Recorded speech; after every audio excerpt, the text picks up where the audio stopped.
as good as an edge combo as you're going to get with Garrett and Smith. Now, Smith is a free agent, so what do you think is going to go on there?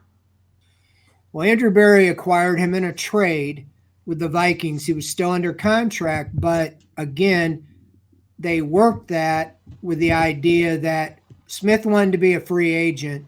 And so he agreed to the trade and they restructured his deal that it would be 1 year. Now, everything I'm told, he really likes it here with the Browns Okay. and, and likes the whole rapport. He came on really at the end of the year and with sacks, but all year the Jim Schwartz raved about him, his play. It didn't, he kept going on and on, even with Garrett, that it doesn't matter about sacks. You guys watch the sacks. It's what are they doing in disrupting plays Yeah. and so forth. And they really valued him high. And Okoronkwo as well. Now, he finished the season with a torn pec and sat out and then played in the playoff game. And he needed surgery. So I'm sure he's had surgery by now. So I think they'll try to keep Smith. But when they signed Okoronkwo, kind of, I think, a 3-year deal, I think it was the idea he would be the edge, opposite Garrett. So they're not in a world of hurt if they can't keep Smith. I think it would be if another team blows them away and, Okay.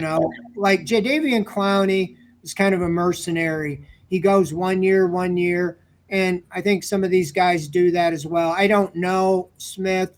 He got traded to the Browns. I don't know if he'll say, all right, I'll come back to the Browns because I like what's going on here, or he'll go to the highest bidder, Yep. Or what. But with his numbers, they might not look and say, well, gee, he got 5 sacks. He might fall into that case like the Justin Houstons, the Jerry Hughes, the guys every year that are sitting around at the end of free agency and they end up signing a 1-year deal with some team. Okay. So if he's in that mode, I think they have a good chance bringing him back. They like Alex Wright. He do. had arthroscopic knee surgery in the preseason and didn't come back till earlier in the year. And he finally got into the rotation. And he actually, after having no sacks as a rookie, he had like 5 straight games, to end near the end of the season. And he really looked like a bona fide, rotational player. So they might think highly enough of him to not be as aggressive with Za'Darius Smith or whatever. But Jim Schwartz is the driving force, no question. I give him the credit, and I give Andrew Berry for listening of bringing in those defensive linemen because on the inside, they were the worst running defense in the NFL. They brought in Dalvin Tomlinson, Maurice Hurst, and Shelby Harris to go with Jordan Elliott, and they were right up near the top in stopping the run until near the end of the year. I think they finished 11th, but still going from the bottom to the top. Absolutely. They were stopping the run, and so I think they will make a push if they cannot retain the guys they have that they want, like Maurice Hurst, Shelby Harris, Za'Darius Smith.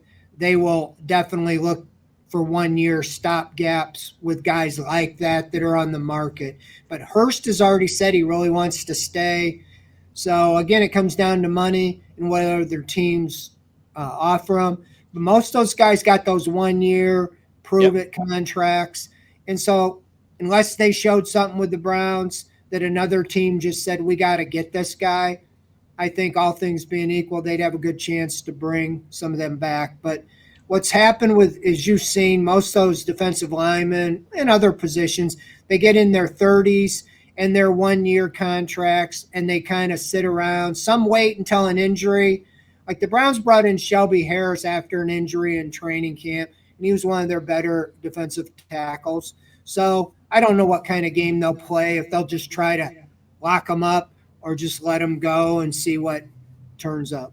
What about McGuire, the rookie? I know he didn't play much, under 100 snaps, but do they like his future? Yeah, he had a sack late in the year, and I think that was a testament to having a strong defensive line. Sure. Which, you haven't had to see with the Browns in recent years. In other words, when you're drafting a guy in the third or fourth round, they were immediate starters, or they were the first guy off the bench because they were so weak. Siaki Ika, third round pick from Baylor, was a run stopper, and he was the same thing. He really never got on the field, until like late in the year when they rested their starters against the Bengals in the final game. He got to play the whole game. And so he was inactive almost every game, and McGuire was too. But I had heard some, Schwartz said some good things about McGuire, and he got to play when Okoronkwo got hurt. And I think the good thing is it allowed Ika and McGuire to be developed behind the Za'Darius Smith and Myles Garrett and on the inside, those other guys. So they saw really the difference between where they were at and where those guys were at. So I do think they're high on them, but I think it's a good thing they didn't have to play them that much. And they, like an Alex Wright, to me, was night and day this year than he was last year, his rookie year. It was like he got it. And I think that could happen with some of these guys. It'll depend. You'll see if they don't go that aggressive at defensive tackles or defensive ends, thinking we got McGuire and we got Ika, and they're lower picks, so they don't have big contracts. So they're pretty good at that. And this is the first time now under Andrew Berry you're starting to see developmental guys that maybe the outside world never heard of. Yes. And they let a guy go, and you go, how in the world could you let that guy go? Yeah. And then a guy you hadn't heard of steps up. That's it. Steelers did that for years. I mean, as a fan, I'd watch, and they had I think Mike Wallace and a guy named Antonio Brown. You're going, Mike Wallace is awesome. And then they let him go, and you're like, who's Antonio Brown? Yeah, right. I've never heard of the guy. Yeah. And then forget the off field, but you're like, whoa, they know. And they did that for years with linebackers. They'd let go of a Pro Bowler when his contract was up, and they'd put in a guy you never heard of, and he'd be a Pro Bowler. And that's what the good teams do, right. is have a guy on their roster, and they go, this guy's ready to – I think the Chiefs did that last year. They had Juan Thornhill. The Browns got him, but he said they drafted a guy, and I don't even remember his name, but he stepped in, and he knew he was going to be a free agent because they were going to move on and go with the young guy. So, that's what you want to have happen. And it hasn't happened that much with the Browns. But I think they feel good about the young guys. I think on the defensive line, they'll probably draft again, guys, because Jim Schwartz is so heavy on that. He wants to play like 9 defensive linemen. Absolutely. Yes.